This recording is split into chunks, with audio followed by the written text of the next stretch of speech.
রাম তেরি গঙ্গা মেলি 1985 সালের সিনেমার 5টা এমন ফ্যাক্ট যা শুনে আপনারও মনে হবে আরে বাহ, এটা তো জানতামই না। লাস্টের ফ্যাক্টটা সত্যি আপনার মাথা ঘুরিয়ে দেবে। ফ্যাক্ট নাম্বার 1, যে মান্দাকিনী এই সিনেমাতে এত হট লুক দিয়েছিল তাকে মাত্র 50,000 টাকা দেওয়া হয়েছিল, অথচ রাজ কাপুর এই সিনেমাতে কোটি কোটি টাকার ব্যবসা করেছে। ফ্যাক্ট নাম্বার 2, মান্দাকিনী নাকি রাজ কাপুরের একদম ফেভারিট, তাই শুটিং সেটে তার যত্ন ছিল অন্য সবার চেয়ে অনেক বেশি। আপনার কি মনে হয় কেমন যত্ন করতো? ফ্যাক্ট নাম্বার 3, সিনেমার নাম রাম তেরি গঙ্গা মেলি হলেও গঙ্গার বেশিরভাগ দৃশ্য আসল গঙ্গায় শুট হয়নি, বরং উত্তরাখণ্ড আর কাশ্মীরের লোকেশনে নকল জলপ্রপাত বানিয়ে শুট করা হয়েছিল।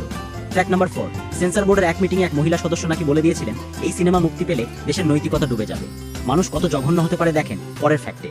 কিন্তু তার আগে একটু হেল্প করেন আমাকে, আমি বুঝতে পারছি না ভিডিও বানাতে পারছি কিনা।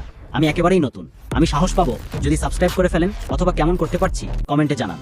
ফ্যাক্ট নাম্বার 5, মান্দাকিনীকে নেওয়ার আগে এই সিনেমার জন্য প্রথমে মনীষা কৈরালাকে অফার করা হয়েছিল, কিন্তু তখন তার বয়স ছিল আনুমানিক 13 থেকে 14 বছর মাত্র। মনীষা নগ্ন দৃশ্যে রাজি না হয় অফার চলে যায় মান্দাকিনী।